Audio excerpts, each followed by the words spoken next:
com Robério de Ogum. Robério de Ogum recebe um homem de 54 anos, casado, pai de 5 filhos, formado em administração de empresas, ex-empresário, ex-executivo, ex-comerciante e ex-presidiário. Hoje, escritor, escreveu o livro Diário de um Detento. É ainda compositor de rap. Aqui estou mais um dia, sob o olhar sanguinário do vigia. Você não sabe como é caminhar com a cabeça na mira de uma HK. Metralhador alemã, o de Israel, estraçalha ladrão que nem papel. Os místicos recebe Jocenir. No programa de hoje, Os Místicos, eu recebo o Jocenir. Jocenir escreveu o livro Diário de um Ex-Detento. Nesse livro ele conta toda a sua passagem pelo Carandiru. E você que está em casa, você vai aprender com isso. Porque nós vamos descobrir agora o que aconteceu na vida de Jocenir. Foi karma, destino ou maldição? Jocenir, o que aconteceu com você? A prisão, os 4 anos que você ficou na prisão. Você acredita que foi karma, destino ou maldição? Eu simplesmente acho que existiu karma trazido de dentro da família e que também destino, que eu tinha que viver tudo isso daí. Olha, o que ele está falando é sério. Vamos entender o que é karma, você que está em casa. Vamos compreender agora o que aconteceu com o Jocenir. O Jocenir, num dia qualquer, né, Jocenir? Você lembra a data? Dia 8 de dezembro. 8 de dezembro de 1994. Ele foi a um estabelecimento comercial do irmão. Pegaram um carro para levar a esposa para o interior. Quando ele chega nesse barracão, o que ele encontra? Movimentação de policiais. E aí, o que acontece, Jocenir? No momento que eu cheguei no depósito do meu irmão, a polícia achou que era ele que estava chegando, que já estava acampanando esse depósito já há um bom tempo, e ele já estava envolvido na criminalidade. No momento que eu cheguei no depósito, a polícia achou que era ele que estivesse chegando, e me fizeram abordagem. Ele vai ao depósito do irmão, buscar um carro para levar a esposa para dar à luz? Para dar à luz. Para dar à luz no interior. No interior. Aí o Jocenir chega. A polícia está por perto. Ele não leva a esposa para o interior para dar luz, porque dali você foi para onde? Fui para a delegacia. Foi para a delegacia de polícia. Chegando na delegacia, o que acontece? O delegado tentou me explicar que toda a equipe que ele mandou fazer a prisão do meu irmão se envolveu numa enrascada no momento que deram tiro nos rapazes que não tinham nada a ver com o galpão, com a carga roubada. E que eu era a única chance que tinha da polícia, a delegacia toda, não assinar por tentativa de homicídio. E que eu quebrasse o galho dele e assinasse por receptação de carga. Embora eu não tinha nem chegado a adentrar ao depósito do meu irmão. Mas eles conheciam o teu irmão? Conheciam já, há muito tempo. Tanto é que eles me deram a alternativa de dar a localização do meu irmão e ir embora. E como eu não sabia onde meu irmão estava, então eles falaram, se você não vai dar o seu irmão, então você vai segurar, como diz. Aí eu achei que era um blefe deles, uma maneira de fazer pressão, e não era. Simplesmente me levaram para a delegacia e me deram o flagrante de receptação. Eu tentei me recusar a assinar o flagrante e o delegado simplesmente me disse que ou eu assinava por receptação ou eu assinava por drogas. Eu disse que eu não mexia com drogas. Ele falou, você não mexe, mas nós mexemos. Nós temos 2 toneladas apreendidas aqui na delegacia e basta 100 gramas para você ficar uns bons anos na cadeia. Logo em seguida é condenado a? 8 anos e 3 meses. 8 anos e 3 meses de prisão. Nesse tempo, teu irmão falou com você? Não. Eu só fui ver meu irmão 10 dias depois, já quando havia sido transferido para a cadeia pública de Barueri. Aí ele foi lá te visitar? Aí foi me visitar, dizendo que estava tomando todas as providências para me liberar. E depois desse dia, só fui ver meu irmão 2 anos depois, quando chegou preso já na Casa de Detenção de São Paulo. Veja bem, ele preso no lugar do irmão, o irmão com 10 dias diz que estava providenciando advogado para ele. Passam 2 anos. Ele vai para a cadeia de Barueri você foi? Transferido para o Carandiru. Para o Carandiru, depois de 2 anos o irmão vai para o Carandiru. E aí, o que ele te falou? Não, quando ele foi preso no estado do Rio de Janeiro e trazido para São Paulo, houve um noticiário muito grande pela mídia. Aí vários presos que estavam no Carandiru já haviam me dito que se ele chegasse no Carandiru, que eu não procurasse acobertá-lo porque ele iria morrer. E eu tive que deixar todas as minhas mágoas e procurar salvar a vida dele, porque... Ele foi pro mesmo pavilhão que você estava? Foi o mesmo pavilhão. Gente, olha o que é um karma. Olha o que é resgate de vida. O irmão é preso, ele preso inocentemente, segundo ele. Aí o irmão vem e vai pro mesmo pavilhão. E o irmão jurado de morte. Os outros detentos queriam matar o irmão dele. E aí o que você fez? O anjo da guarda. Eu tive que mobilizar já na época, já tinha certo princípio, porque na prisão, Roberto, eu consegui adquirir uma coisa que é a coisa mais difícil dentro de um presídio com 8 mil presos. Né? Porque lá ou se é temido ou não é temido. Mas aquele preso que é temido pela população carcerária, ele também não vive tranquilo, porque tem que sempre andar com as costas na parede, né? Mas eu consegui uma coisa que é muito difícil, eu consegui o respeito da população carcerária, né? Porque eu já havia trabalhando em favor da população lá dentro já há 2 anos. E eu consegui praticamente mobilizar uma parte da cadeia no sentido de não deixar que meu irmão morresse. E de repente meu irmão cai no seio onde eles estão. Então eu falei, quem deve não se lembra, né? E quem tem que receber não esquece da dívida. Então eu tive que mobilizar todo o meu prestígio, usar todo o prestígio que eu tinha perante a comunidade prisional, no sentido de não deixar ele morrer. E acabei conseguindo. Entendeu? Então ele só poderia sair da tela, transitar pelo presídio na minha companhia. Fora da minha companhia, ninguém respondia pela vida dele. E você transitava com ele? Todo dia de manhã cedo eu ia buscar ele na cela dele, levava ele para o campo para tomar sol e depois devolvia ele à cela. Quando ele tinha que receber visita, eu era obrigado a acompanhá-lo até onde estava a visita dele. Tá? Por quê? Porque qualquer preso estava proibido de se aproximar dele desde que eu estivesse na companhia. Então ele sobrevivia lá dentro? Em razão da minha presença. Será que o Jocenir teve que ser preso, passar por tudo isto, preso no lugar do irmão, ir para o presídio, ganhar prestígio, ganhar respeito, ser querido pelos outros detentos, porque o irmão chegaria ao presídio e poderia perder a vida? E ele, com essas amizades dele lá dentro, ele começava a blindar, a salvar a vida do irmão? Tá pensando assim como eu? O amor ao invés do ódio. No primeiro dia de visitas que minha cunhada veio visitá-lo, eu havia dito a ela o seguinte, que ela procurasse o juiz corregedor e procurasse tirar ele daquele presídio, porque eu tinha uma solicitação de transferência para o interior e que se acaso eu fosse transferido de manhã, com certeza ele morreria à tarde, porque a vida dele só tinha validade naquele presídio na minha companhia. E ela acabou acreditando e procurou um juiz corregedor. E praticamente 36 dias depois dele chegar no Carandiru, ele foi transferido para um outro presídio de segurança, que é o COC, e 8 dias depois da transferência dele, foi transferido para a penitenciária de Avaré. Aí, Jocenir, o teu irmão...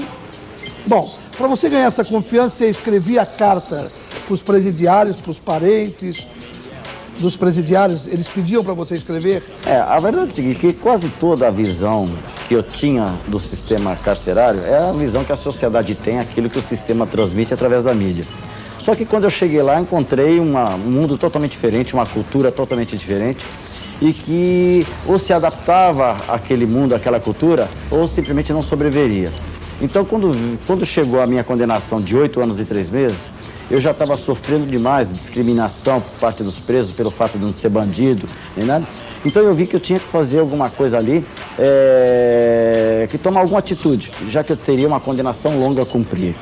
Então eu tinha 3 alternativas, ou suicídio, ou eu seria mais um usuário de droga e deixasse acontecer. Usa muita droga? Muita. O consumo de droga lá é muito grande nos presídios.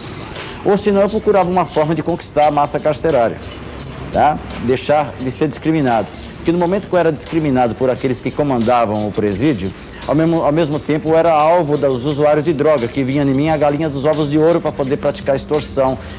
Então, no momento que eu estava passando por um pedaço, uma situação dessa, eu vi que eu tinha que tomar alguma atitude. Então, eu percebi na minha cela a dificuldade que um companheiro de cela tinha para escrever uma carta. Quer dizer, havia passado 2 horas e mal tinha escrito 2 linhas. Então, eu me propus escrever uma carta.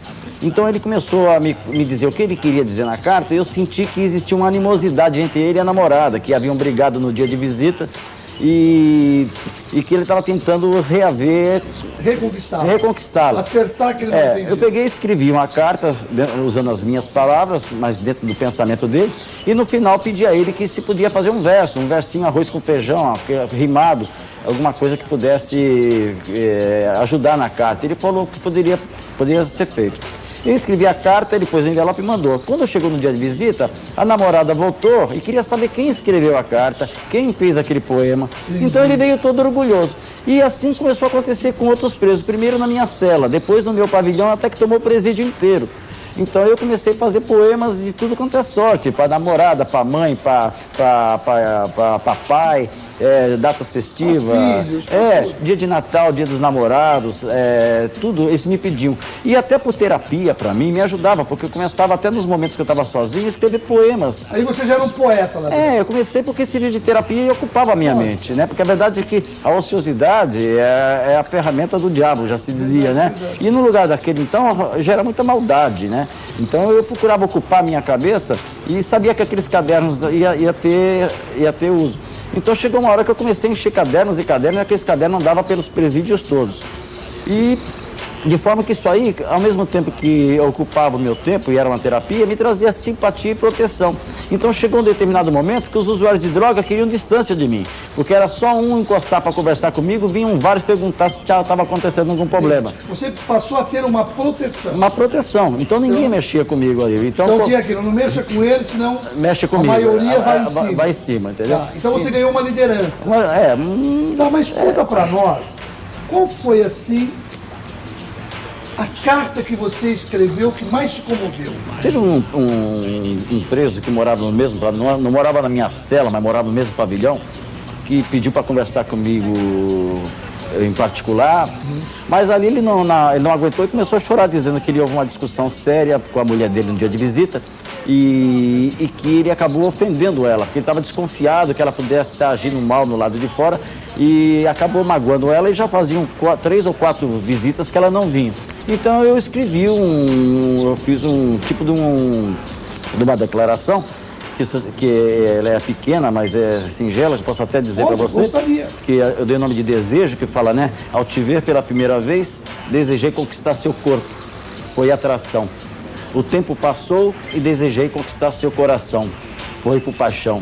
E hoje eu desejo conquistar o seu espírito, porque não quero tê-la somente nesta vida, mas sim eternamente. Então, muito bonito. Isso aí eu escrevi, ele mandou e ela voltou para ele e ele ficou radiante de alegria. Lógico. E foi a pessoa praticamente que mais fazia meu nome dentro do presídio. Me defendia, entendeu? Era um líder. Era um líder lá Chamado dentro, um líder, e ele praticamente taxou uma ordem lá, que quem tentasse qualquer coisa comigo ia se ver com a maior parte da cadeia. Por que eu entrei nesse assunto com o Jocenir? Para você entender por que ele, dentro do Carandiru, ele se tornou líder. Olha como ele foi iluminado. Seus versos, sua caligrafia, sua caneta, o papel, o seu tempo. Isso chama-se dedicação, amor ao próximo. Deus existe e seu amor prevalece. A caneta dele era a esperança para esse presidiário. Teve aí a mão de Deus? Será que ele não foi iluminado para, com simplicidade, no meio de pessoas violentas, de pessoas que haviam roubado, matado, tirado a vida de outros, pessoas que estavam ali no mundo cão realmente, ele surge com papel, caneta e palavras.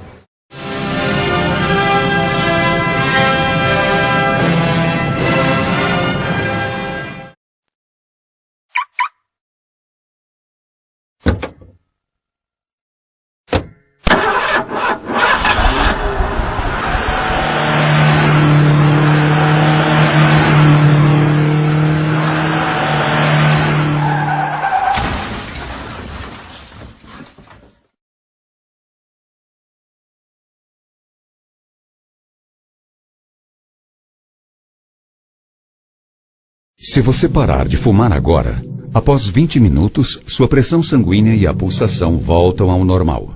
Após 8 horas, o nível de oxigênio no sangue se normaliza. Após 3 semanas, a respiração e a circulação melhoram. Após 5 a 10 anos, o risco de sofrer infarto será igual ao de quem nunca fumou. Se você não parar, é a sua vida que pode se apagar. 29 de agosto, Dia Nacional do Combate ao Fumo.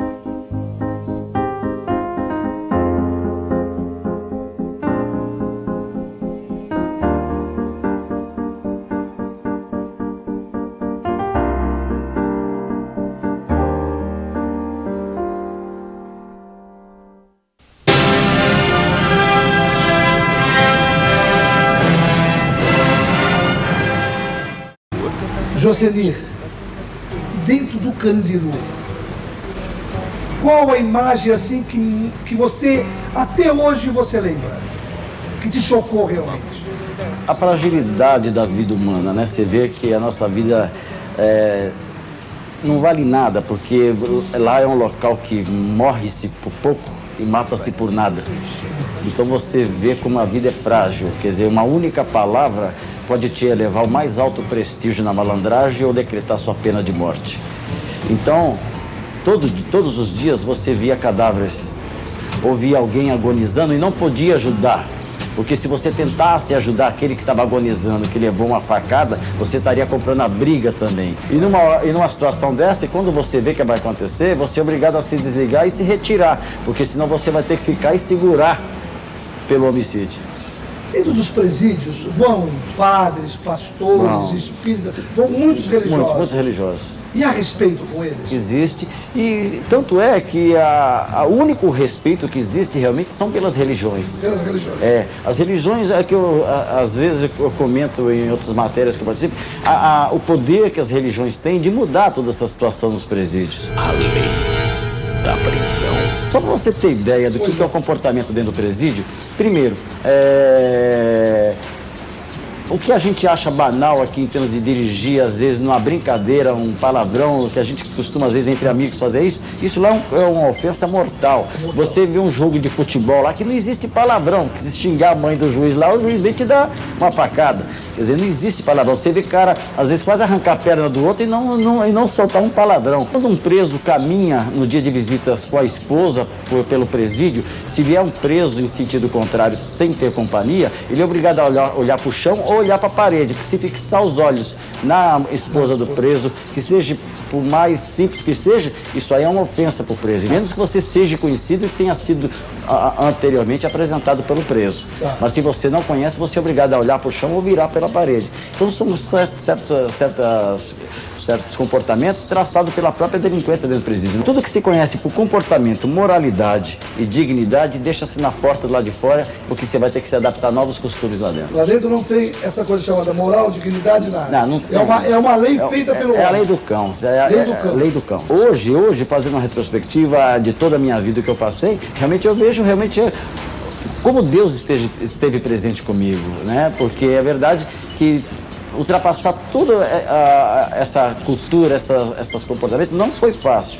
Uma série de vezes eu vi minha vida por um triz. Quando existe a rebelião, que a ironia de algumas pessoas dizem que os presos estão querendo picanha, piscina de água quente, é porque não sabe a realidade lá de dentro. Porque se colocarem dentro de uma cela pessoas cultas, vamos dizer, 40 juízes, 40 promotores de justiça, em 30 dias vão estar um matando o outro, porque não tem, porque você não consegue esticar uma perna, você respira o mesmo ar. Nem à toa que o maior mal dentro dessas cadeias que existe é doença de pele, porque começa a dar sarna, dar coceira. Então você é obrigado a tomar banho com sabão de lavar roupa, sabão com soda, para poder não pegar essas doenças de pele. Então é um problema, respira o mesmo ar. Se alguém fica gripado, todo mundo fica gripado, que não tem, o espaço é mínimo para 6 pessoas e vivem 30, 40 pessoas. Quando o Jocenir saiu do presídio.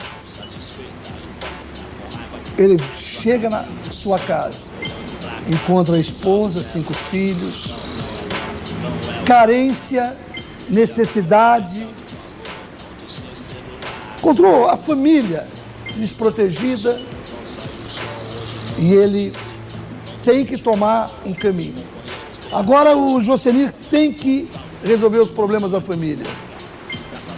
Ele procura o irmão, aquele que ele foi preso no lugar. E o que o teu irmão te falou quando você procurou, Jocenir? Eu saí da penitenciária de Avaré. Meu alvará de soltura, eu estava na penitenciária de Avaré. E minha mulher estava praticamente a alguns quilômetros dali, na cidade de São Manuel. Então, quando eu cheguei na cidade de São Manuel, eu vi o estado em que minha mulher e meus filhos estavam vivendo, quase estado de miséria absoluta, uma coisa que jamais admiti, porque eu jamais acreditava que meus filhos pudessem viver numa situação daquela. Aquilo me deixou num pânico tremendo. E até que eu voltasse para São Paulo, procurasse fazer os contatos de amigos e tudo, ia levar um tempo. Então, a pessoa mais certa que eu poderia achar e sabia que estava numa situação boa era meu irmão. E achava até que ele poderia me dever isso, mas eu não cobrei como dívida, e sim pedi uma ajuda a ele. Então eu me dirigi a São Paulo, pedi a ele que me ajudasse, pelo menos me desse algum recurso que eu pudesse começar a minha vida do zero, de forma que me desse alguma coisa que não fosse abalar em nada a estrutura financeira dele. O amor vira ira. E qual não foi minha surpresa quando ele falou que não tinha obrigação nenhuma em relação a isso, que ele não me devia favor nenhum, que o fato de eu ter ido para a prisão no largo dele nada mais foi do que a obrigação do irmão mais velho, que eu cumpria a minha obrigação de irmão mais velho, que irmão mais velho é para essas coisas. Isso aí me criou uma revolta na hora, me deixou tão perplexo no momento que eu vi isso aí, que eu não tive, mas por mais pacífico que eu seja, por mais equilibrado que eu pudesse ser, na hora eu realmente não aguentei, acabei desferindo um soco contra o rosto dele e nunca mais conversei com ele. Ele quase acertou. Porque numa outra vida, você foi pai dele, não o irmão mais velho. O médium bom esclarece. Foi karma, destino ou maldição? Você veio para resgatar erros de outras vidas. Você encarnou nessa vida com o teu irmão um karma, um fechamento de vida. E vocês acabaram numa discussão, numa briga, um tirando a vida do outro. E vocês vieram nesta vida para cumprir esse resgate. Você concorda comigo que tudo isso foi um karma ou não? Eu acredito que tenha sido karma. Eu tenho minhas convicções de que tudo isso, dentro daquilo que eu acredito, com certeza, o karma. Então deixa uma mensagem para quem está nos assistindo. Certo dia eu pensava na vida e conversava com os meus botões. Na muralha eu avistava a polícia e ao meu lado uns pobres ladrões. Pensava na solidão e no desespero que eu vivia ali, mas eu conseguia sobreviver a tudo, aguardando a minha vez de sair. Pensei por algumas vezes que Deus se esquecera de mim, porque tamanho sofrimento parecia nunca ter fim. Até que em certo momento alguém uma Bíblia me enviou para que eu lesse os provérbios e os salmos que traziam esperança e amor. Não dei nenhuma importância porque minha fé estava abalada, mas não sabia que lá na frente uma surpresa me aguardava. No momento de desespero na Bíblia, Jesus procurei, tentando salvar minha fé ou a minha vida, não sei. E de forma surpreendente, naquele momento eu percebi que a quem eu procurava, todo o tempo estava ali. E me disse Jesus calmamente que na prisão ele me guardava, pois estando em liberdade, uma tragédia me esperava. Acredites no futuro, me disse, e lembre-se do Criador, pois ele jamais abandona os seus filhos em tempos de dor. Siga em frente e não pense que por um só segundo eu te abandonei. E a cada passo da sua vida, ao seu lado, eu sempre estarei. Esse programa quis mostrar a você que o Jocenir embora por tudo que ele passou, ele é feliz. Ele acredita no amanhã. Mande a sua mensagem para o Robério de Ogum pelo e-mail fale@portalroberiodeogum.com.br. Até o próximo programa Os Místicos.